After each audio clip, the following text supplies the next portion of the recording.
to the finest crew in Starfleet. Engage. Watch your back, Jean-Luc. Luke. I'm Captain Janeway of the USS Voyager. Captain Janeway of the USS Voyager. Captain. Welcome to The Greatest Generation. It's a Star Trek podcast by a couple of guys just a little bit embarrassed about having a Star Trek podcast. I'm Adam Pranica. I'm Ben Harrison. I'm also embarrassed that we did that thing where we beam into the frame again. Just, I mean, you know, it's fun, I guess. Just dorky. We're dorks. Let's just admit it. We're dorks. It's one of those dorky things where you feel dorky doing it. This is probably what it feels like to be on Star Trek a bunch. You're doing a dorky thing that you're promised is going to look good by the time it's all edited together. And that's the promise of a video Code 47. That's what we're doing here. You really got to extend trust to production when you're at Kate Mulgrew or, you know, anybody, any of them. Yeah. Some of this is humiliating stuff to be asked to do. Yeah. Anyways, we got a Code 47. We're putting it on YouTube because it's stuff people have sent us. Couldn't you use an extra $6 this month? I sure could. Yeah. So here we are. We really rake it in on the AdSense. I think the CPM on YouTube is less than a third of what we get with advertisers through MaximumFun.org, but we're doing it anyways. Yeah, love it. Captain, I'm sorry to disturb you. I'm receiving a code 47. Verify. It is code 47, sir. Starfleet emergency frequency. Captain's eyes only.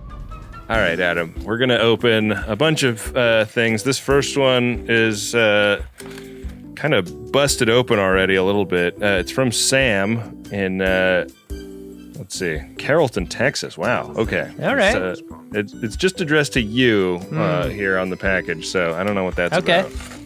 I would expect a lot of these packages and letters to be addressed directly to me. I understand. Just to you. Yeah. Oh. But this letter addressed to both of us, so... Okay. Maybe there's something in here for me, too. Dear Ben and Adam, I messaged you, but you ain't responding. I left my Reddit, my Twitter, and my Discord at the bottom. I sent 2 P1s back in autumn. You must not have got them. There probably was a problem with the Jumbotron or something. Sometimes I put payment info incorrectly when I buy one. But anyways, fuck it. What's been up, Ben? How's your son? I'm getting a little creeped out, but I also like the bit, so I'm torn here. This letter goes on. There's like a straight up, you know, Helvetica font, and then there's also like the scrawlings of a madman font for that first part. Does it end as violently as the last lyric of the Stan song? Well, let's see. Well, we got some more to read here. Okay, I'll stop this nonsense before that Dido sample starts playing and you guys get demonetized. It's at Doubt Furious, back with a couple more unlicensed Star Trek Lego kits. I crammed as much D as I could into this tight little box. Phrasing? Enclosed, you'll find the USS Defiant and a Romulan Dideridex warbird. Although the little D is a tough little ship for blasting Borgs, the double D is better as a display piece for intimidating your foes. But I'm really pleased at how these turned out, and I hope you guys have fun building them. Wait, is this on camera? How about you dump out those double Ds for the YouTube viewers? By the time we hear this, the Austin stop of the Share Your Embarrassment tour might have come and gone already. I'm sure it was awesome. Good bits, big laughs all around, and I bet I was very cool and didn't do anything weird at the VIP meet and greet. Thanks for bringing your love, laughs, and embarrassment to the Lone Star State. Come back anytime. So anyways, I hope you get this, man. Hit me back, just a chat. Truly yours, your biggest fan. This is Sam. Beautiful. Really well written. Yeah. Thanks to Sam for enduring Formula One weekend in Austin. Those are some hardy FODs out there. We do indeed have some little mini Lego kits here. Oh, look. Look at that. There's your Dideridex class warbird. Looks great. And all the pieces. Uh-huh. You can take this one home, Adam. I know you love double Ds. You know it. You know that's my ship. I love the way Sam does the booklets here. They're just like the booklet that you would get in a real Lego kit. I mean, Sam's going to get demonetized. This is unlicensed merch here, but we're fine. We'll use that Dido song all day long. Yeah, we've gotten stuff from Sam before. We've gotten, I think the bridge chair, and we've gotten an older edition Entrepreneur. I've got my Entrepreneur right here. Those books, though, the instruction books, maybe Sam's best work. Kind of amazing, the amount of work he puts into that. It's got to take at least as long as designing the model itself. Yeah. It's so cool. Yeah. Wow. Well, thank you, Sam. Let's move on. What do you say? Oh, yeah. You didn't mention how many we had. I'm imagining there's just a pile. There's a pile. Uh-huh. You know, I get my customary static from the guys at the post office every time I go because I let it all pile up. They let me out of there with the post office, like the bin that I presume sits in the bottom of every blue postal box on the street all over this fine country. You know what they've done is they've deemed it necessary to give you gifts to entice you into coming more often. That bin, that's a bribe bin. Oh, yeah. That's what that is. I thought it was like you visit the post office 10 times, you get they punch your ticket and they're like, oh, free bin. I love that. Good for you. Maybe pick up some extra flat rate boxes while you're there. That'd be great. I should do that. All right. This came from Barbara Altman. Barbara Altman, our wood turner. Yeah, out of Jamaica Plain, Ma. There's a letter. It goes like this. Hey guys, just a little token of my continued appreciation. It was great to finally meet you at the encounter in Farpoint. I remain firmly of the opinion that episode 1 of TNG is batshit crazy, but your show was a great time. I wasn't able to see the live stream. Happily, I was somewhere in Croatia floating in the Adriatic, but I'm sure it'll turn up in the donor feed eventually. I saw the Share Your Embarrassment tour both in Chicago and Boston. I was visiting Chicago for my birthday and persuaded my sisters to join me for the show with the promise that I'd go with them to an equally embarrassing event of their choosing. So far, this has them stumped. At these shows, I met some terrific FODs. I've really enjoyed following along, viewing the pod during DS9 and Voyager, which I'd never followed consistently. I'm glad you are still having fun with this project because you're really good at it. Sincerely. Barbara, you're going to make me cry. That's really nice. In either case, I've continued playing around with my dolphin carving tools, and I was wondering what it would be like to make a challenge coin out of stone. I have enclosed my first attempts. Be well, Barbara Altman. There's a PS here, Adam. It's written in pencil. It says, P.S. This is really embarrassing. Shortly after attending your Boston show, I came down with a case of COVID. I had a weird fever dream about the episode MASH, which spawned this third coin. I hold you entirely responsible for inspiring this stupid joke. When you dream about the episode Masks, you don't need any sort of decongestant sleep aid to get weird dream imagery of that, right? It's its own illness and inspiration. Masks is NyQuil Dream. Getting to meet Barbara at the re-encounter at Farpoint was so cool. She's like the sweetest person, and look at these challenge coins she's carved. Wow, this looks like a soapstone. In Cisco We Trust on the back, and the Bajoran tablet on the front. In the hierarchy of carvers, do you think stone is above wood? That seems way more difficult. I've carved a little stone. There are stones that are like really easy to carve. If this is soapstone, it's like soft enough that like when you take the blade, like you can actually kind of gouge things out exactly the way you want them to. Mm-hmm. Man. Wow, that's really cool. In case of power wraith, break tablet, it says on the back of this one. These are great, Barbara. Really cool. You know, and we know that the Bajoran tablet is a recurring character. Yeah. And now we each have one. It's a recurring character that Badgie is based off of in Lower Decks, I think. Yeah. Here's the PS coin in its own little envelope. Masaka is coming. Wow. It says on the back. Really cool. Corgano already came. That is a thick one. Turn it to the side. Let me see profile. Wow. Oh yeah. That's like a double stuff challenge coin. If you can see Masaka from the back, wait till you see Masaka from the front. Oh, these are great. And Barbara made these little like hand-sewn felt pockets to keep these safe in. Good idea. Amazing, Barbara. Wow. You're a very talented carver. Yeah, keep carving. Keep carving, Barbara. So great. Thank you. Should we get into another package here, Adam? Yeah. We have a bunch more. Bust them open. So one of the things that was in the thing was just a bunch of duck hearts or chicken hearts or something, like dog treats. Oh, yeah? And no note. It just came from like a fulfillment center. And I'm a little scared of those.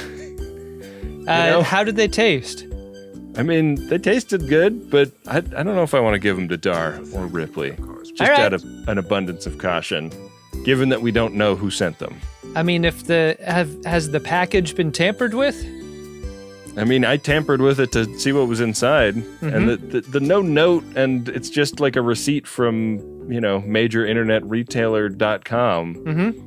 Makes me feel like it's probably fine. If that was a gift sent with some sincerity, definitely appreciate the kindness paid to our beloved pups. Indeed. Our dogs don't subscribe to the philosophy that we do, which is like the most dangerous thing you could do as a podcaster is consume a gift from a listener. Yeah. That's okay for us, but not for our pups. Our dogs are far safer than we are. Yeah. All right, moving up in order of scale. This one just came from Cafe Press. It's like 2 styrofoam cubes taped together.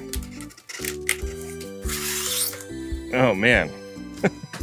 So this first one is an I did nothing wrong coffee mug. Wow. In a kind of a Star Trek font, which I really like. You did nothing wrong, Ben. I need to remind myself. Yeah. I don't have Phil texting me that. And there's one for you as well. Ben, I think you need both of those more than I need one of them.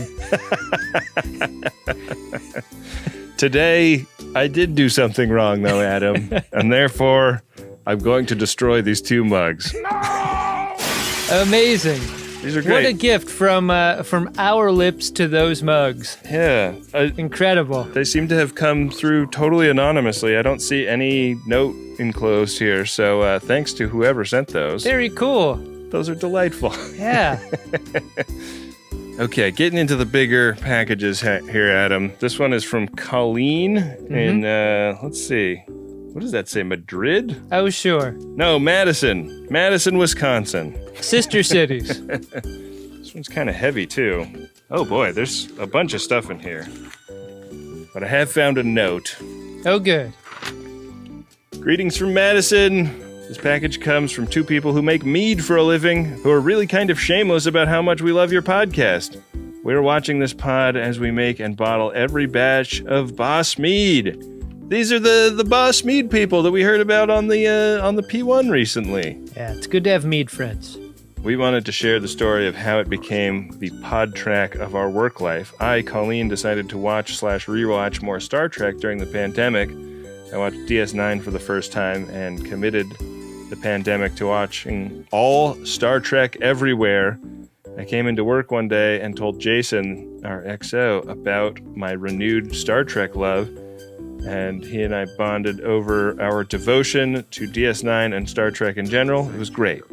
A while later, I came to work and confessed to Jason that I'd started viewing some stupid Star Trek podcast that my college pal Jen engaged at a GG live show in Portland in 2022 to the delighted Josh had recommended to me, and which I had become curiously addicted to. Jason quickly held up his phone and revealed he was watching Greatest Gen at that very moment and said, "You mean this stupid podcast right here?" He was also hooked. That's great. Hey, we met that engaged couple at our Portland stop of this year's live tour. Yeah, now married, happily so, and they brought their parents, and we proceeded to do probably the dirtiest podcast we possibly could in front of an entire family. What you can't do is make it known that there are very olds or very youngs at one of our touring shows, because once we know that, we're going to go especially hard. Now, I'm happy to say that all work at Boss Meadery is made with the greatest generation playing in the background. We are typically back in the stacks, chilling the most while we stir, bottle, and cork. So, given the great vibe you give us for working, we thought we owed you a couple bottles of mead and some t-shirts. We are also purchasing a P1 to pimp the mead formally. Cool. This package is just about saying thanks for making us smile. We appreciate what you do. Colin Boss and Jason Humphrey at Boss Meadery. Amazing. How about that? There's a little bit of us in every bottle. Not bad. Don't tell people that. It's going to crash their sales. Very cool. Look at that. I love these heavy metal t-shirts that Colleen has included. And here is one of the bottles. Heavy metal bottle. Hammer Smash Cherry is the flavor that I just pulled out. Let's see if there's a different flavor to the other one. Also Hammer Smash Cherry. We both got cherry. I was hoping for another cherry. You didn't want to fight over the cherry? It's awesome. I think the only other mead experience I've had was with a cherry mead. We also got bottle openers. Great. Yeah. Should I pop one of these and take a sip? I think we should save them for an episode where we can drink them together. Okay, a meadisode? A meadisode. Yeah. Ingredients: water, honey, cherries, yeast, sulfites. That's it. Yeah, that's all you need. That's all you need. What else? What more could you need? Ask any mead pro and they'll tell you. Amazing. Wow. All right, Adam. The last package here is 2 packages, and I'm assuming that they're supposed to be one thing together because they both came from major internet retailer. Okay. But seem to have shipped on the same date. So I don't know what we're in for here. You're opening up the bag one first, it looks like. Yeah. Oh man, these are more dog things. We got squeezy piggy dog toys. Oh, Ripley's gonna love that sound. Before destroying it.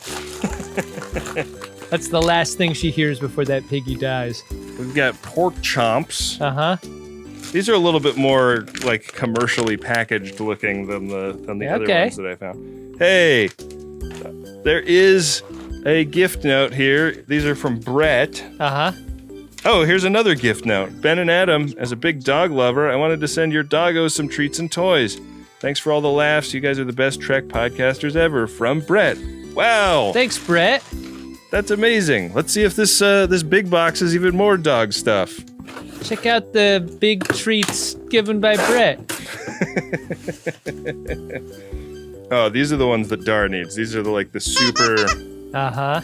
Super tough, hard to chew up, soft toys. Looks like you got a purple flattened monster, fluorescent yellow and purple. Yeah, I don't know, maybe some kind of squished lizard. Uh-huh.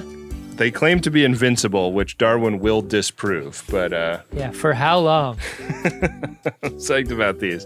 Thank you, Brett, and thanks to everyone who sent stuff. All the dog stuff from Brett?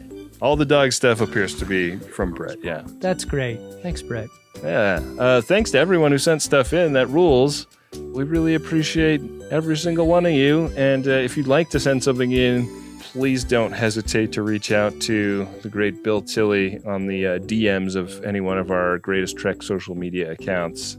All he does is kind of just, see what you want to send to him. He keeps it a surprise for us. We don't ever know what we're going to be opening until we get it. So, if you want to send something in that you think would be fun for the show, slide into those DMs. He's the guy. Yeah. Hey, thanks to everyone for sending in a fun prize today. Yeah. Thanks to Bill. I think we better get into the episode of the day, Ben. What do you say? I think we should, Adam. It's Season 7, Episode 7 of Star Trek Voyager. This one's called Body and Soul. Where there's a surprise inside of 7. Revert course. Unless you've got something a little bigger in your torpedo tubes, I'm not turning around. Ben, did you know that this is the final episode directed by B. Dunks I did know that. of the Voyager series? I was really surprised that after a couple of great episodes in Season 3 and one in Season 5, he didn't get any runs at the director's chair, in any of the even seasons on this show. Yeah. And he only got one in this last season. I thought it was very capably directed, and it felt... I did not catch the credit when it was rolling by, and I could just feel that this was a cast member directed episode. Well, you'll have to tell me why as we go through the ep. Well, I can tell you why right now. I think that the performances were just superlative and coming at it from a different angle than they often are asked to by Weinrich Colby or Mike Vihar or whatever. Hard and V harder. So, we start with the Delta Flyer trailing a comet, and they're gathering samples.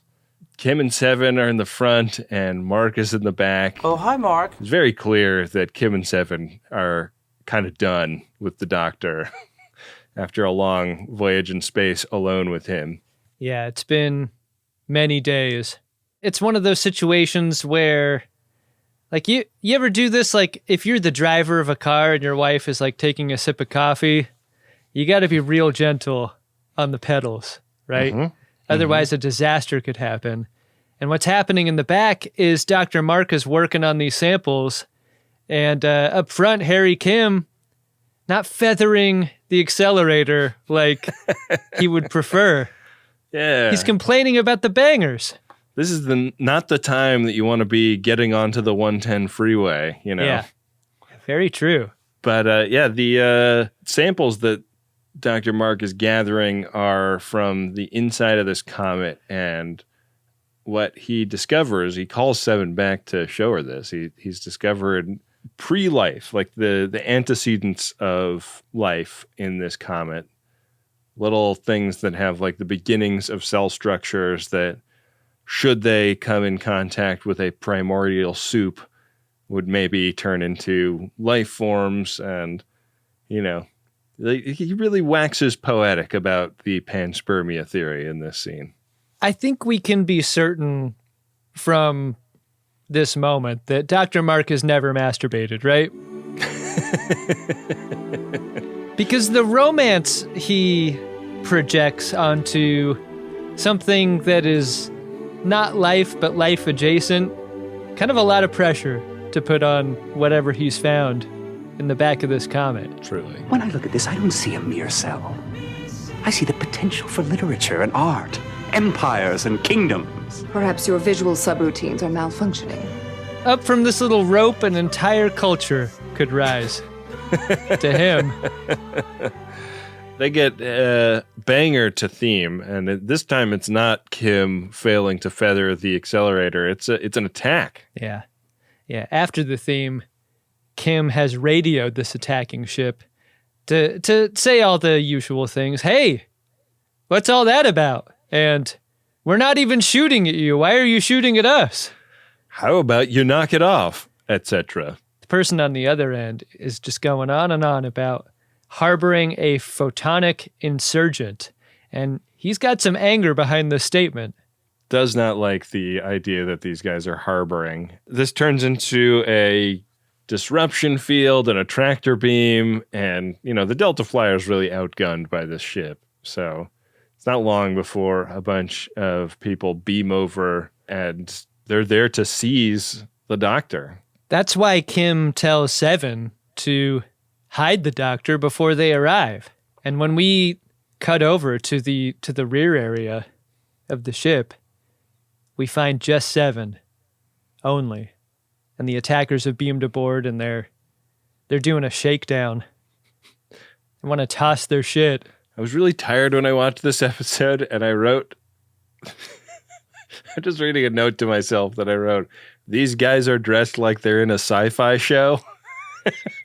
I couldn't place the comparison myself because I did the same thing. I was like, are these like the New England Patriots strength and conditioning staff?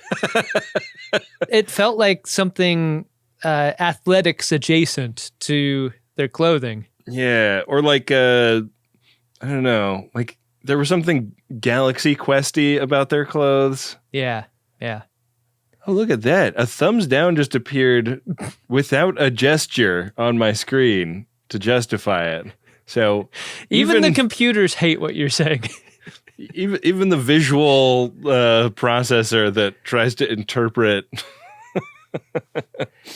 what I'm doing to make these reacts happen doesn't like the costumes that these guys are in. What seems pretty clear through Seven's behavior is that she's not only keistered the Doctor is puppet mastering her. Yeah. Jeri Ryan does a great job of not quite doing an impression of Robert Picardo's EMH, but it's a bit like the Star Trek novelizations that we've listened to on tape, the way the reader he's not doing his Kirk impression, but it kind of conveys some Kirkiness when he performs Kirk. You're saying this is like a Petkoff performance. It's a bit of a Petkoff that she's doing here. Yeah. Yeah, in this episode, you will believe Jeri Ryan is the Doctor. As these people go through the back of the Delta Flyer and toss the ship looking for this photonic, they also find the asteroid samples that they gathered, and they're like, oh, this could be stuff for manufacturing bioweapons. You guys are in a lot of trouble. And so they get thrown in the brig. Kim is like, it's just a gram. Come on.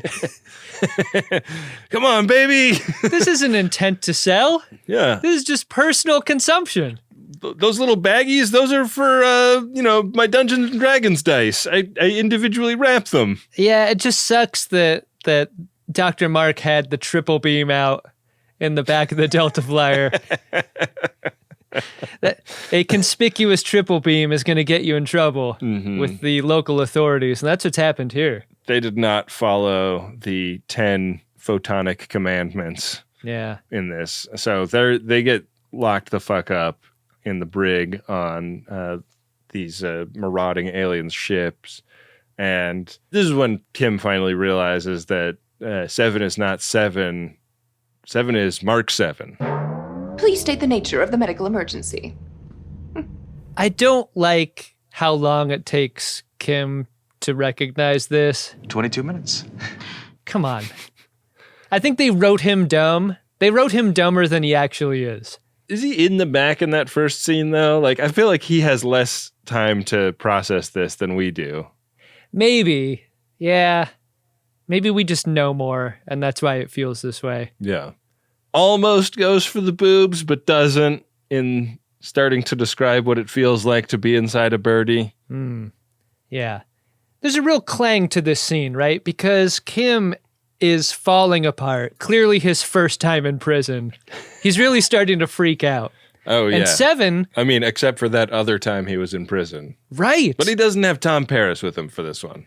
You know what? Maybe that's the reason for his fall apart, is he's without his prison buddy.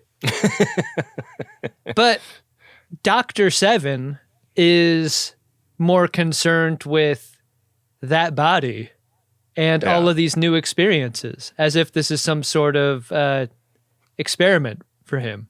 The Doctor has never been super worried about dying, you know? The number of times the Doctor's risked it all to have his program, sent across the galaxy or... Except when he really is, though. In moments where he's threatened with deletion or where his program is corrupted, he seems to have a greater problem with corruption than sacrifice. Right. Kind of like our country, man. Our course is locked in. What? Listen to me very carefully, because I'm only going to say this once. Doc is particularly interested in the smell of the location.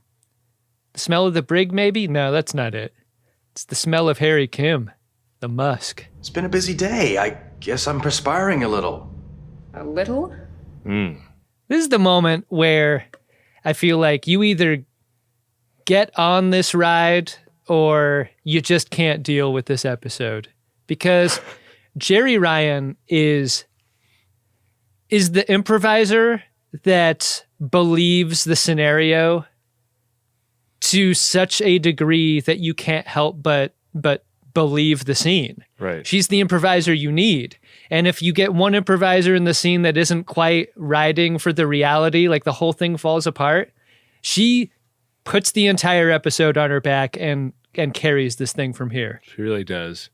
There's some discussion of where the person that normally inhabits this body is, and Mark 7 theorizes that, Seven's in there, but she's kind of subsumed under his layer of consciousness. So, this is great for him because he gets to experience life in this whole new way. How many drafts of this line of dialogue do you think they went through before they arrived at the one that they used? Because if you don't get this right, you're believing something awful is happening to Seven inside that body.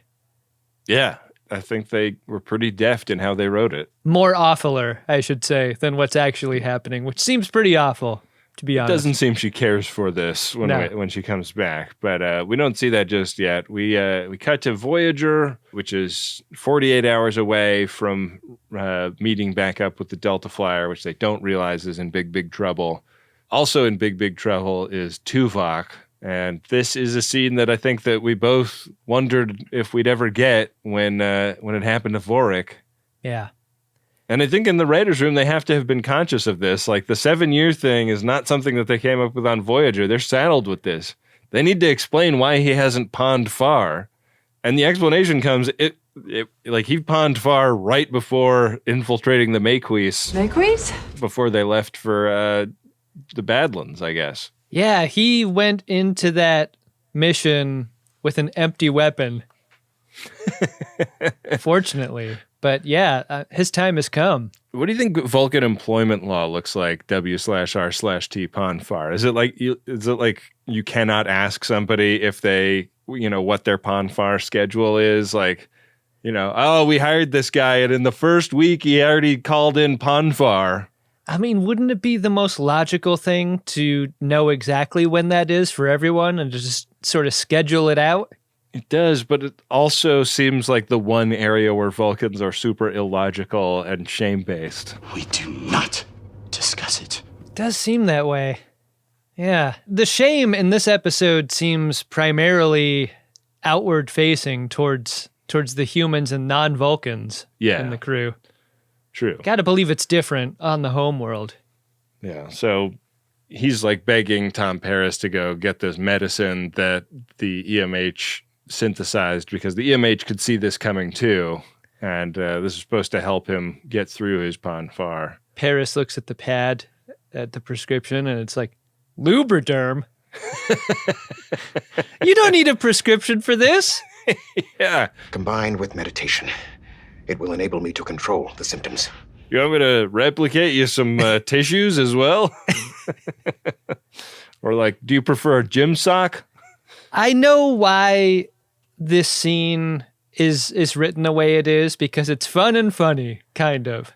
But Paris is Pon Farr shaming Tuvok for this. And it's not a great look for someone who's supposed to be a medical professional, right? Yeah. Like, Paris is not the doctor you want to see in sickbay if you've got something even close to embarrassing to disclose.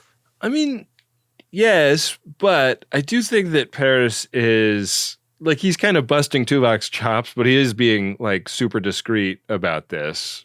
He does. It doesn't feel like when he leaves the room, he's going to be like, a big case of Pon Farr in there to the first person he sees. It's one of those scenes, though, where there is a cool character in opposition to a dork character, and that's what Tuvok is. Going at it here, right? Like, yeah. I can't remember the last embarrassing thing that happened to Paris outside of being turned into an amphibian. Getting that pip taken off was probably not a great feeling. Yeah, maybe not. I don't know. I just thought he should take it easy. Tuvok's hurting right now. But not as bad as Harry Kim is, because back in the brig, he gets to watch Dr. Seven just go to town on those prison rations. They're really doing it for them. Are you going to finish that? Jeri Ryan is so funny. I thought I didn't really know how much of a comedy gear she had until this episode. She does so good with this. Yeah. She gets called away and is interrogated by Captain Rannoch on the Delta Flyer. He is, asking her, what does this do? What is this button for? What are all these things? And she's like, like this is not a ship of war, it's a ship of exploration. That thing you're pointing at, that's just the food replicator. Here, I'll show you. And replicates some non-prison rations and finds this to be even more delightful. Yeah, Dr. Seven's kind of being the Little Mermaid about things. Finally able to taste this enormous slice. Yeah. I mean, the good choice that Mark 7 made is not filling up on the prison rations. This is the classic mistake we make when we go to Cheesecake Factory. I know. Is we never get to the cheesecake because we get a couple of apps and a couple of mains and we're totally stuffed by the time dessert comes around. I love the cover. Like, in the moment, Dr. Seven realizes that maybe I shouldn't have replicated this. And instead of trying to cover it up, replicates another slice. And gives the partly eaten one to Rannick. Yeah. So that she can have the big piece. We get a passage of time edit here where we float over the floor, absolutely strewn with dirty dishes. And it seems like they're drunk. Yeah. And it seems like they've been confiding things in each other quite a bit. It's an interesting scene because you sort of think, oh man, the Doctor is such a lush and such a hedonist now that he can experience sensory things outside of the visual, that he's just giving up the game. Mm-hmm. But in fact, turns to Rennick in this moment and asks for the regeneration device back, which is what they're referring to the mobile emitter as, so as not to tip it off to these people that that's actually part of their holographic technology package. And he's like, oh yeah, I can make it worth your while if you do something for me. Was it implied that they had sex? Yeah, this is a really intentional cut, isn't it? Because like later, Dr. Seven is like, I didn't do anything unladylike. And I think that's meant to make us think no sex. That's just hand jobs only, right? Maybe it was just an HJ. Do you think it was an OTP HJ? I don't know, but whatever it is, I don't like it if Seven was not in control of her birdie at the time. Yeah, I mean, like, it puts a different spin on the anger that Seven feels when they finally get the Doctor back out of her. Yeah, she's ripshit, and rightfully so. You've been abusing my body.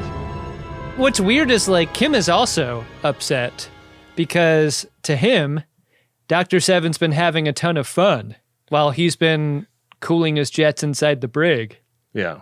So, like, setting aside the idea that maybe a sex happened, because they do say out loud that it didn't, and I hope to believe that. The other reason Seven is mad is that Dr. Seven ate a whole bunch of stuff that is going to cause a bowel disaster.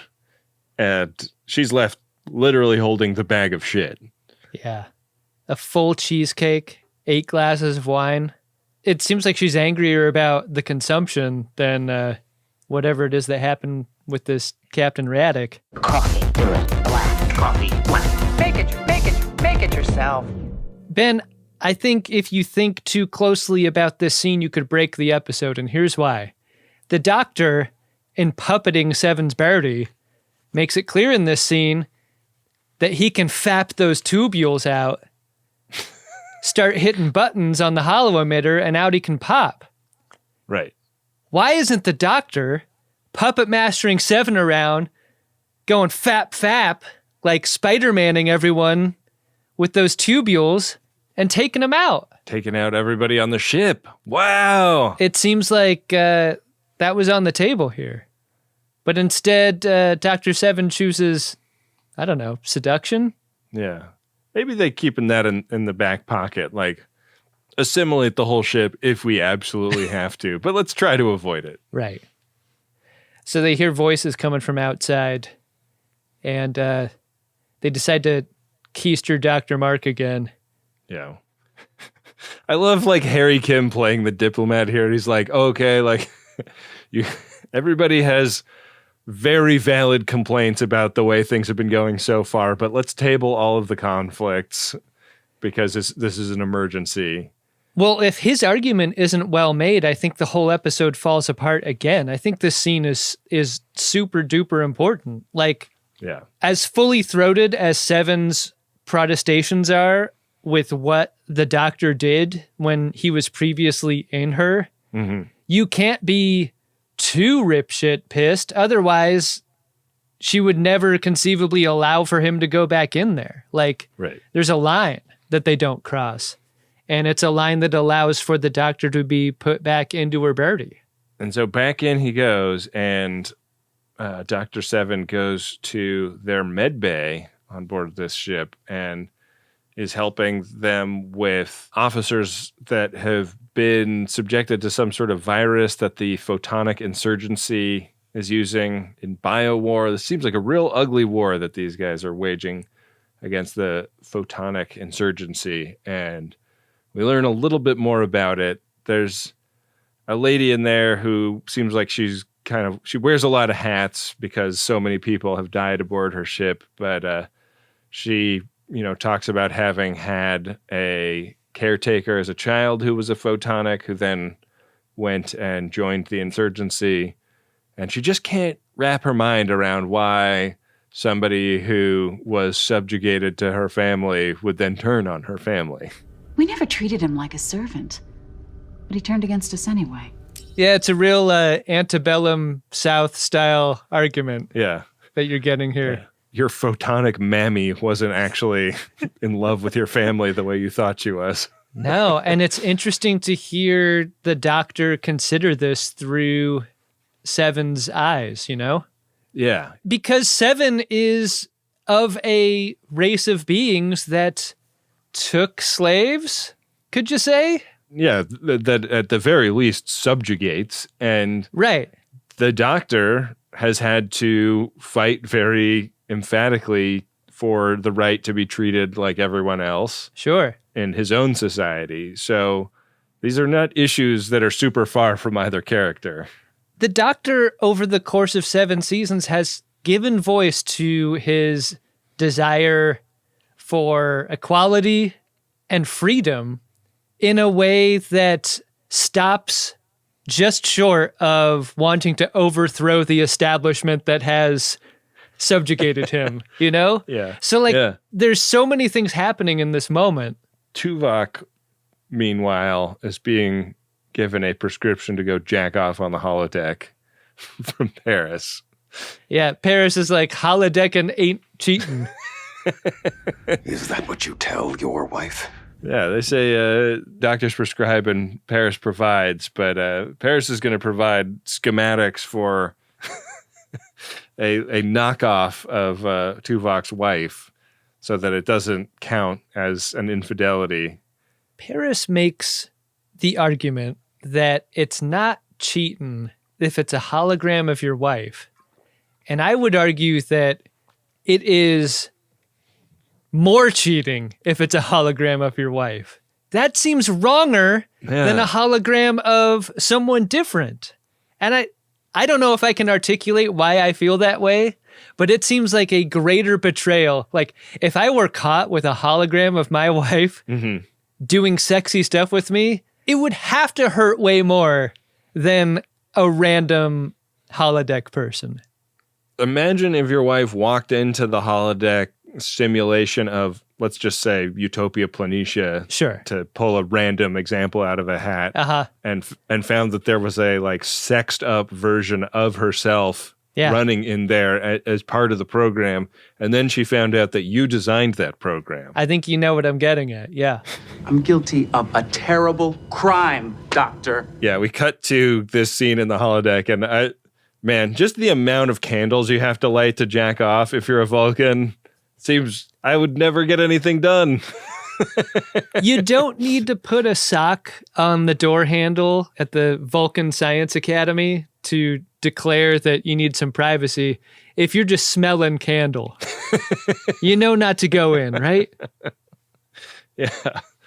So he's getting ready to get it on when more photon cops show up, and Voyager is a little bit more well-defended than the Delta Flyer was, so when one of these ships starts attacking them for having holograms going, Janeway is able to put them in their place pretty quickly. And when she hears from the captain of the other ship on FaceTime what he's on about, she's like, oh, yeah, we could just turn off our holodeck. And we cut back down to where Tuvok is as he falls onto his erection on the floor. Yeah, fingers out. There's probably a separate scene or maybe even a third scene. I don't remember how many holodecks there are on Voyager, but if those things are running... You know people are fucking. That could be dangerous for anyone inside. Yeah. So Janeway is not going to accept the boarding party that this dude is threatening her with, but she does accept an escort through Locaran territory. That's what we learn these guys are called. So they're going to just fly on through real casual-like and not fire up the holodecks during. There's coffee in that compromise. Interesting how much of a theme an escort is in this episode, huh? I want a professional. Don't need any romantic hassles this week. I think it's important to remember that at this point, Janeway does not suspect anything to worry about. W/R/T Delta Flyer, right? Nobody is even talking about what this could mean for the Delta Flyer, or for Dr. Mark specifically. It just seems like if Voyager were to roll up on an aggressive ship, one would also conceive of a moment far away that the Delta Flyer could have also had a similar confrontation. Yeah. And then you could do something about that suspicion. Yeah. I don't know. Or at least mention that you're concerned about it. Yeah. You know, for continuity. Back with Dr. Seven. They're getting along really well with Jaren. They're both pretty happy with the prognosis for this patient they've been working on, right?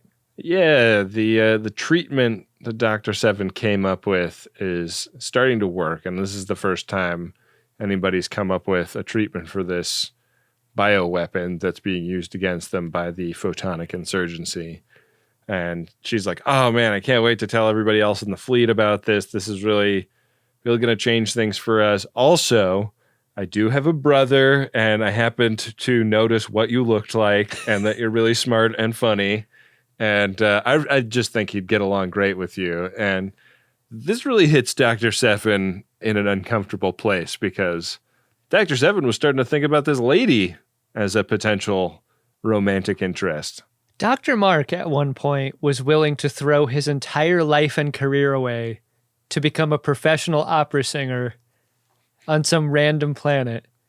And I just gotta believe with a storyline like that having already happened, I felt like this was on the table. Yeah. I've got to get that Latinum? Put your Latinum where your mouth is. I've got to get that Latinum? I think we've just struck gold. Watch your back shot.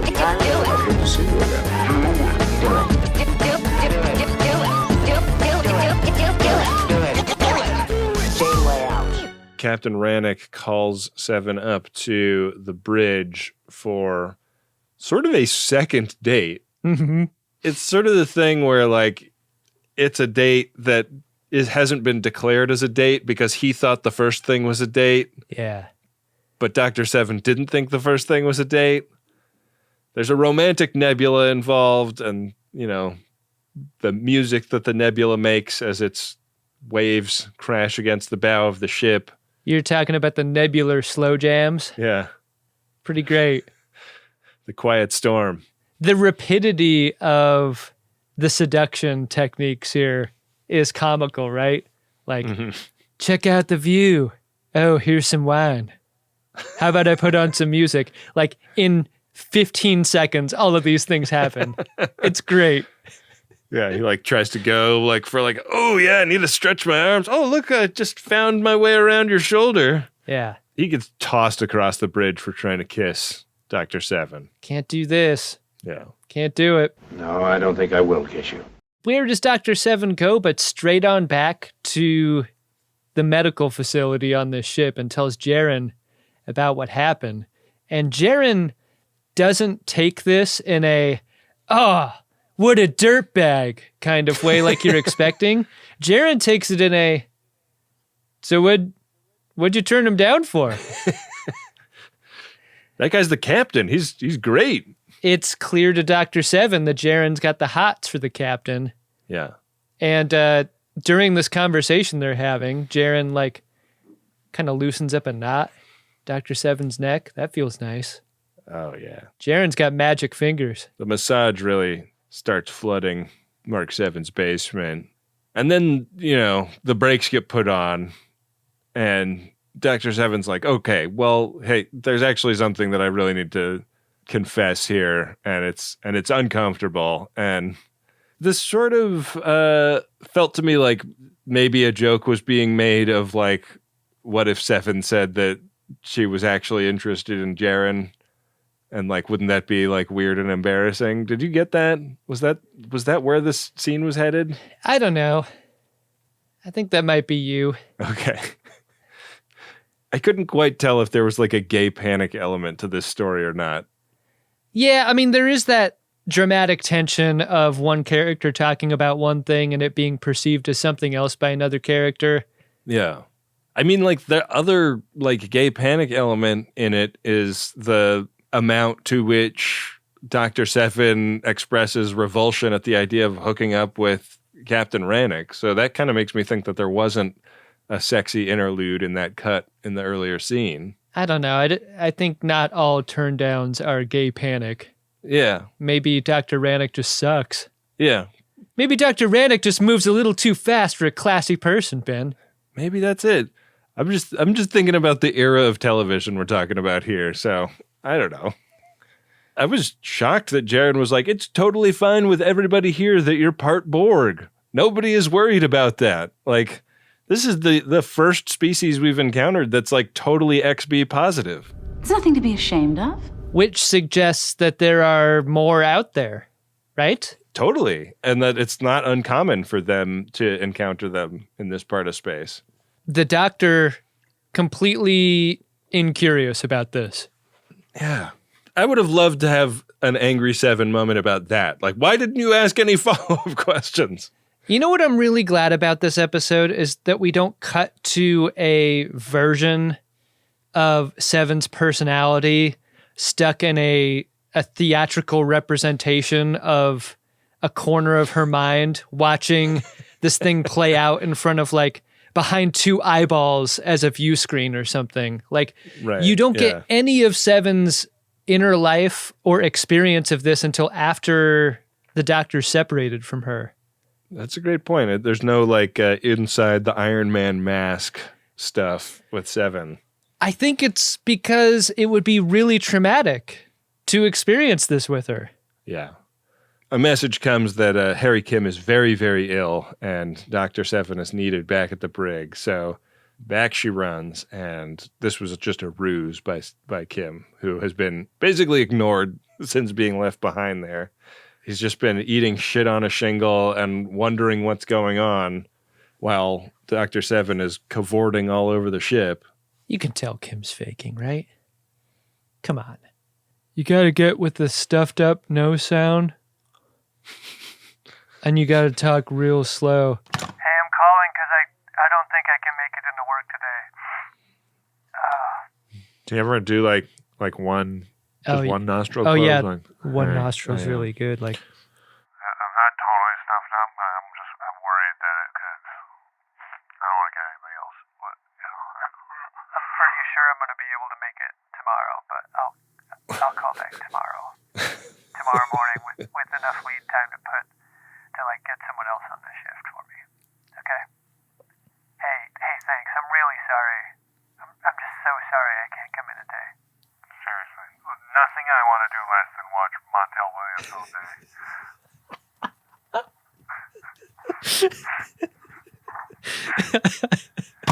So that Dr. Mark comes back out of Seven here in the brig. We need to pull it out. Assist me. Seven is now, like, not drunk and with a bellyache, so she can really express her displeasure much more fervently and is especially upset about the sexual arousal that occurred when the massage went down in the med bay.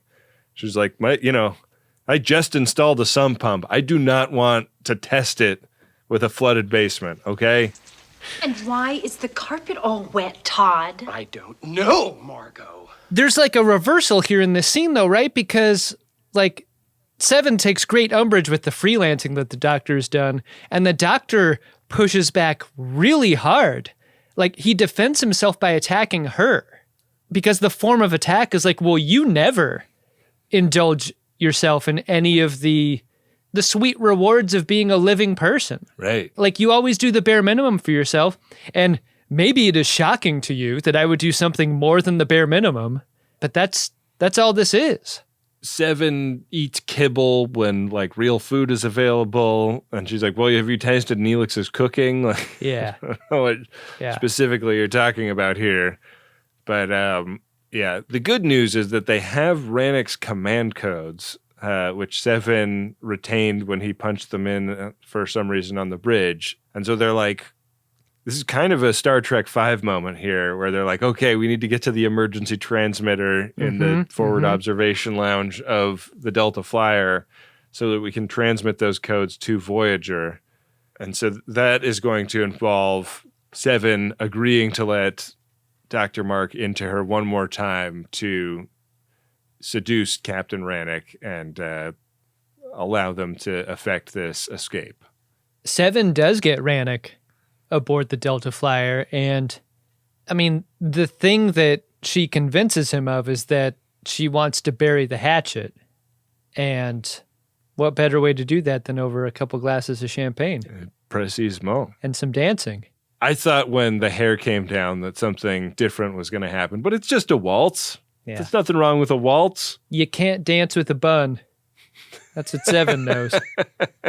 That's what Dr. Seven knows.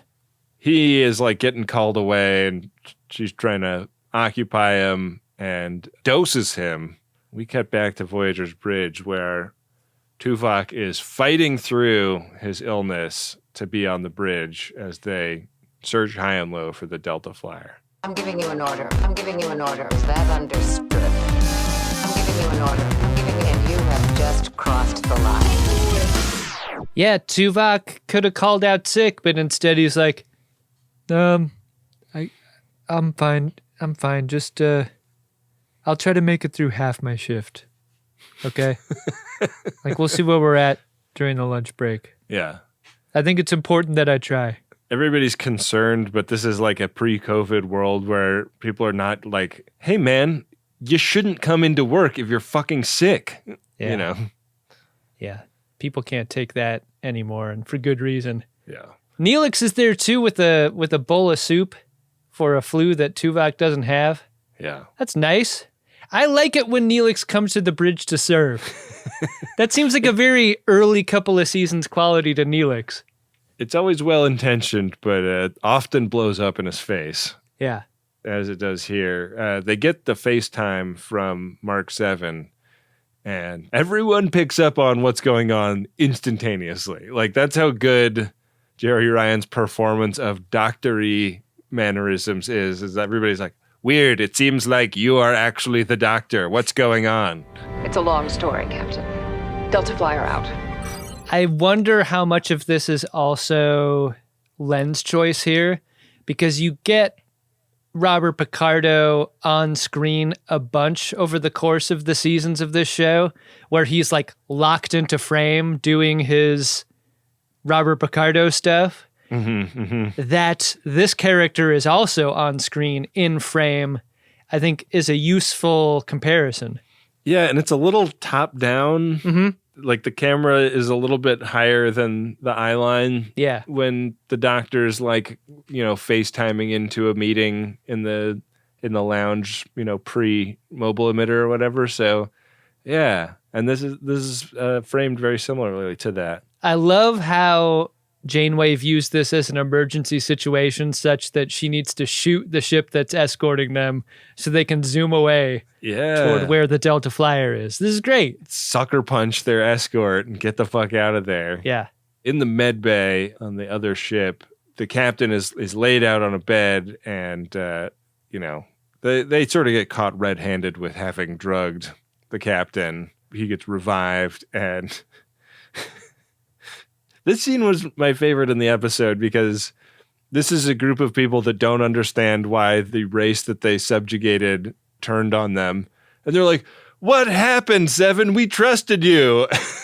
Seven is like, I'm a fucking prisoner. Like, you don't think I'm going to do shit to try to escape?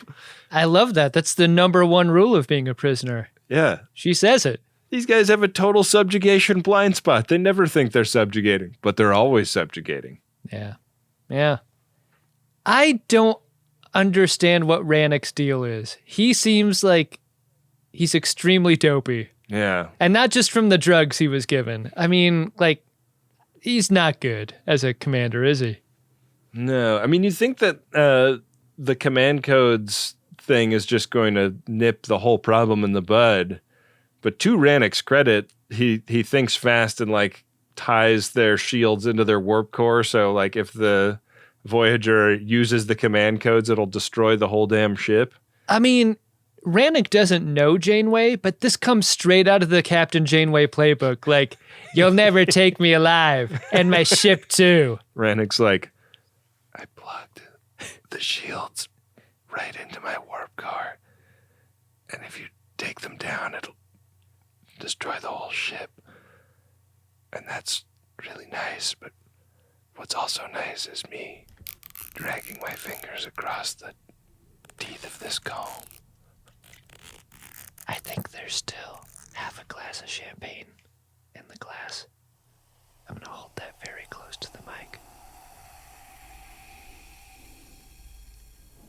Ooh, that's really good. So there's a very fun combat scene on the bridge where, like, Seven brings the Doctor back, and then they, like, both fight a little bit and get the shields fucked up just enough that Voyager can do its thing, but they get subdued and rounded up into a corner. Is it Rannick that tries to fix the shields? Yeah, so Janeway blows in that secret call to Seven's dolphin. Yeah. And this is what makes Dr. Mark appear. Like, the Doctor conjures himself, basically, out of Seven's body, and the two of them try to take over on the bridge, and there's a little bit of a scrabble. But Rannick is kind of a unit here, right? So he fights him off pretty easily. He's trying to get his shields back up. It sort of looks like he's playing Snood on that screen when he's doing it. And he sucks at Snood, so it doesn't work. I don't know if there's ever been a scene in Star Trek where a guy went up to a panel to repair a thing and it didn't blow up in his face. They try to warn him. Yeah. It's too late. He gets a face full of loaf for the effort. Janeway's like, okay, we won. We'll beam you back over to the Voyager now. And Dr. Mark is like, hey, I need to save this guy's life. Like, he delays their departure, and we cut down to the med bay where the EMH is putting the finishing touches on keeping Rannick alive. The Doctor's taken an offset spatula and just sort of scraped it against Rannick's face. Scraped all the meatloaf off of him. Yeah. He's sort of debriefing with the nurse lady. What was her name again? Jaren. He's sort of debriefing with Jaren. But her name doesn't end in an ing, though. It's weird, right? Her name should be Jarening. Yeah, that would make more sense. Talking about, I can't believe I tried to set you up with my brother, given that you're a bald man, not a hot blonde woman. Yeah. Turns out her brother is not a holosexual, so he wouldn't be interested in the EMH. Yeah. But everything is okay, and they got to get out of there so that the rest of their species doesn't attack Voyager. We catch up with Tuvok, who got to nail a sort of augmented version of his wife. Mm-hmm. So I took a little artistic license. Aside from that, was everything all right? The hologram was adequate. If your wife caught you in the holodeck with a version of her with 4 millimeters longer of ear, that would be your ass, man. Is this what you want? Don't look at my ears. I'm hideous. Yeah, I mean, fortunately for Tuvok, he could still get up over the top. Yeah. With that ear thing being a problem. You just close your eyes at that point. Just don't look at the ears. Don't look at them. Yeah. The button on the episode is a scene in 6 Bay where Seven comes in with a bunch of foie gras and wine and is going to narrate the experience to the EMH, which just seems like the kinkiest shit possible. It's come to my attention that nutritional supplements don't fully meet my needs. Seven's like, I'm going to put bites of foie and truffles in my mouth, swish it with this white wine, and just kind of blow in your face. That's what you get. You dirty, dirty, like, what's the opposite of feeder gainer? Like, he's like a food cuck in this moment. Yeah, he really is. I was shocked that the end of this episode seemed content with not calling any sort of attention to how pissed Seven might have been for all the puppet mastering he did. Like, this is the resolution. Both of them are okay. Seven is not pissed anymore. And if anything, Seven is returning this violation with a kindness. Yeah. Did you like this episode, Ben? You know, I'm really easy to get along with most of the time. But I don't like bullying, I don't like threats, and I don't like you. Mister. So that part does leave me a little bit confused. And I feel like the rewrite would just be make her more annoyed and less outraged in the earlier scenes. Yeah. Annoyed like I've got game and I'm being put on the bench by the coach because, you know, somebody else is playing right now. Yeah, like, I disagree with this course of action is very different from this is a violation of my bounty. Yeah. And I think with that one edit, it's a much better episode. But I thought that, like, overall the performances in this episode were really fun and good. And, like, if you can, like, forgive the episode that failure, I think it is a fun and interesting story and just a great bit of direction of actors by B. Dunks, I think. A very unique one also. Yeah. You know, doesn't feel like it's just warmed over from other Star Trek episodes. Yeah, this was a distinct take on this type of story. I agree with you about the praise that B. Dunks deserves for his direction here. We don't say it very often. Tour de force by Jeri Ryan. Yeah. Absolute apex Ryan here. So good. And it makes me wonder, how do you know she can do this? Like, you need to know before you even write the script, right? Right. Like, was she doing bits around the set, like making it seem as though, you know, she's got a pretty good Bob Picardo. Like, have you noticed that? Have you noticed the bits she's doing? The bits on Bob? What do you think about making a whole episode that takes advantage of that? Because if she is an 8 out of 10 on this impression, yikes. I don't know, man. I don't know if this is a good episode. I think it would be an aggressively bad episode at that point. That's what I'm saying. So, like, whether or not you're just confident in Jeri Ryan's ability or you know for certain that she's got it, that's at the core of what makes this episode tick. One thing that I thought was a little unusual was the lack of resolution about all the anti-photonic sentiments, because throughout the entire episode, the Doctor's making the case, holograms, really useful in this situation, right? Like, taught me everything I know. Holograms, great. And you think that's going to end up with, like, this fix for this cultural stigma or problem or the war that they're enduring. But there was no resolution at all about this, and not even a hint about Jaren and Rannick having a change of heart about this whatsoever.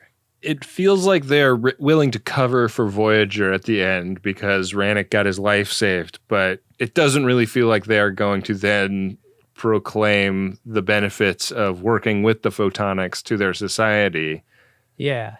And it sort of underlines something that I feel like is very different about this era of Voyager than the earlier seasons where, you know, we were with the Kazon for like a really, really long time. Like we were in Kazon space for like more than a season, I feel like. Yeah. And now that we're in season 7, I don't really believe that we'll see any species again once we've seen them once. Yeah. One final thought. great Card Daddy episode. I feel like there are so many expressions that would work great for his bit of business. Truly. I'm looking forward to what potential there might be for those down the road. Well, Adam, do you want to see what potential there is in the Priority 1 inbox? Oh, lots of potential. Priority 1 message from Starfleet coming in on secured channel. Need a supplemental income. Supplemental income? Supplemental. Supplemental. Yeah, it's extra. The interest alone could be enough to buy this ship. Ben, starting with our first Priority 1 message. It's first Priority 1 message of the new year, Adam. Yeah. And wouldn't you know it, it's a promotional message. Message goes like this. Do you have a Priority 1 message that can only be delivered in person?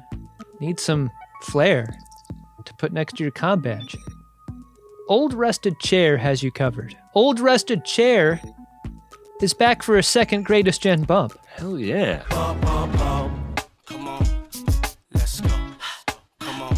And this time, we have envelopes and pinback buttons made from Star Trek comic books.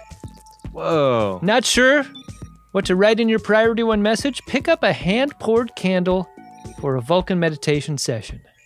Visit oldrustedchair.com/scarves to find envelopes, pins, candles, and more. That's a call to action to go to oldrustedchair.com/scarves, where you can support two cool FODs making cool stuff for FODs. Wow. That's Lou and Jonathan. These are so cool.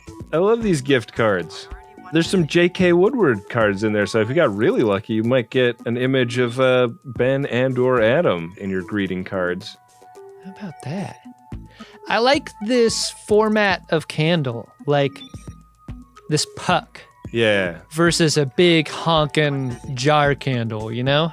Yeah, this is like the like smaller aluminum screw top candle situation, right? Yeah. Oh boy, I bet my wife would love these candles. She loves a scented candle. It's pretty great. Like there's a business in the front, party in the back kind of sensibility to Old Rusted Chair. Like very serious craft work happening at oldrustedchair.com. Pretty fun business happening at oldrustedchair.com/scarves, you know? It's great. Yeah, good stuff. Thanks, Old Rusted Chair, for coming back for more. Yeah. Adam, our next Priority 1 message is from Quinn, and it's to us, Adam and Ben. It goes like this. After 6 months of fervent listening, I finally became current with TGG and was able to hear my original P1 message, in which you may recall I opined my chagrin for when a defective bottle of hand sanitizer spooges onto my shirt. Since that time, I have come up with a bit to diffuse my embarrassment by simply saying, "Nice shooting, Tex." Works every time. Quinn, I hate to do this, but you got to come up with a different bit, dude. Okay, here's how I'll accept it. I will accept nice shooting Tex if you're also doing finger guns back at the hand sanitizer. What about oh, you got me? Is that a solid bit? I like that. Yeah. Like grab the part that it got you. Yeah. In pain. What we're saying is, Quinn, just to note you, we need some physicality to this bit. Not just the comment. Yeah. Take it from us. I could see finding it really amusing if somebody I didn't even know, like, walked up to a hand sanitizer, it spooged on their shirt, and I just heard them mutter, "Nice shooting, Tex." I could see that really, really landing with me, actually. I like the bit. I don't think it needs punch up, Quinn. All right. We've gone full circle about this bit. Ben, our final Priority 1 message is from Nathan. It is to Travis. That message goes like this. Thanks for putting me up and letting me work from she who is your wife's office for a couple of days before we shared our embarrassment in Seattle. Glad I finally have somebody who gets the jokes I make from this pod. Always great spending quality brother time. Oh. Hey, thanks for coming to our Seattle show. That was a real highlight of the tour. one tour show left coming up this month in San Francisco. That's true. At SF Sketchfest. GreatestGenTour.com for that. And MaximumFun.org/Jumbotron if you'd like to get a Priority One message on the show. We sure appreciate it. Yeah, make it a resolution to support Greatest Gen and Greatest Trek, why don't you? Yeah. Hey, Ben? What's that, Adam? Did you find yourself a drunk Shimoda? Drunk Shimoda! Gotta give it to my girl, Jeri Ryan, for being the funniest. She is so fucking funny in this episode. She has the comedy chops. I want to see her in more comedy things now. I feel like she is stuck in, dramatic of tone genre stuff so much of the time. I've seen her in a few things. She has a great season of Bosch, but she's like a femme fatale character in that. I want to see her do funny shit. She could be polering, Yeah. Like she could be really exploring the comedy space because she does have that gear. Send her to the Poehler Region. I think that's a great idea. Yeah. Broaden your professional sphere into the Poehler Region. That's our advice. Giving free professional advice to Jeri Ryan. Two guys sitting in their garages across town. Yeah. Have thoughts. Don't listen to us, Jeri. Go where your heart takes you, Jeri. What about you, Adam? Cosign. Okay. Easily. Easiest double Shimoda ever. Wow. She's just great. She really rules. All right, Adam, let me tell you a little something about the next episode of Star Trek Voyager. While you go to gach.biz/game, the next step is called Nightingale. It's Season 7, Episode 8. With Voyager under repair, Harry seizes a chance to prove himself as a commander, but finds that being a starship captain is more than he bargained for. Uh-oh. I don't like Harry Kim's chances of not falling in love this episode. Yeah. Keep it professional, Harry Kim. Seems like a thing that befalls him an awful lot of the time. Ben, we have kept our runabout on square 95 at the Game of Buttholes. The Will of the Prophets. Yeah. The Will of the Caretaker. Which means a few squares ahead, there's a space butthole, and a few squares aheader, a Mornhammered square. Shit. You're required to learn as you play. Roll. I'm going to roll this bone. Roll it, baby. Ben, I rolled a 2. We're on square 97, regular old episode for us. Chula! Did I win? Hardly. How about that? All right. Well, I'm looking forward to next week's ep, and hey, I'm looking forward to a great year with the FODs here on The Greatest Generation. Me too. Big year for us. We're gonna go on to another series at some point later this year. What? Yeah. That is how the timing works, huh? Yeah. Amazing. Just doing the math in my head, but yeah. Can't believe it. I'm excited about it. Yeah, big changes for us. Just professionally, though. Personally, everything's going to be the same. Same shit. Yeah.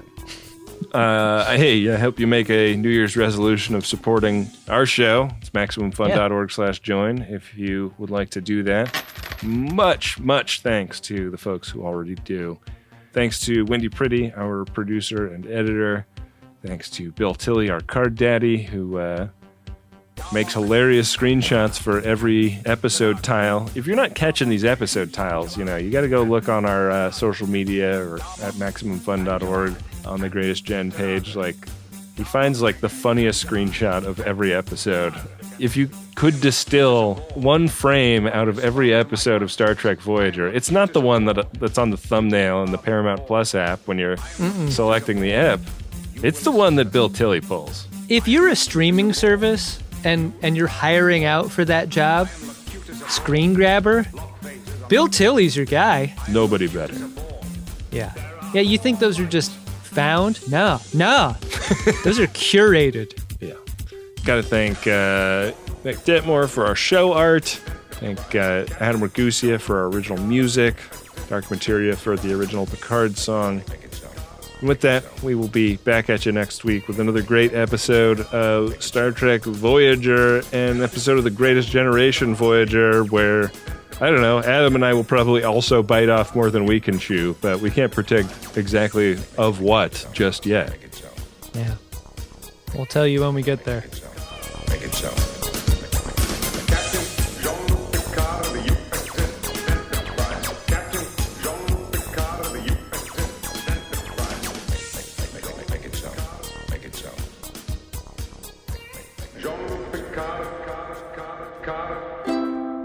Maximum Fun, a worker-owned network of artist-owned shows supported directly by you.